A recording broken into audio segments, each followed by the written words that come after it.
اور آفتاب کا روشن چراغ بنایا، اور نچڑتے بادلوں سے موسلا دھار میں برسایا تاکہ ہم اس سے اناج اور نباتات پیدا کریں اور گھنے گھنے باغ۔ بے شک فیصلے کا دن مقرر ہے، جس دن سور پھونکا جائے گا تو تم لوگ فوج در فوج موجود ہوگے، اور آسمان کھولا جائے گا تو اس میں دروازے ہو جائیں گے، اور پہاڑ چلائے جائیں گے تو وہ ریت ہو کر رہ جائیں گے۔ بے شک دوزخ گھات میں ہے، یعنی سرکشوں کے لیے کہ ان کا وہی ٹھکانہ ہے، اس میں وہ صدیوں پڑے رہیں گے۔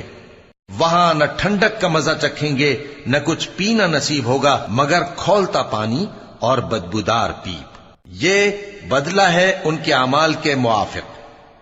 یہ لوگ حساب آخرت کی امید ہی نہیں رکھتے تھے اور ہماری آیتوں کو مسلسل جھٹلاتے رہتے تھے، اور ہم نے ہر چیز کو لکھ کر محفوظ کر رکھا ہے۔ سو اب مزہ چکھو، ہم تم پر عذاب ہی بڑھاتے جائیں گے۔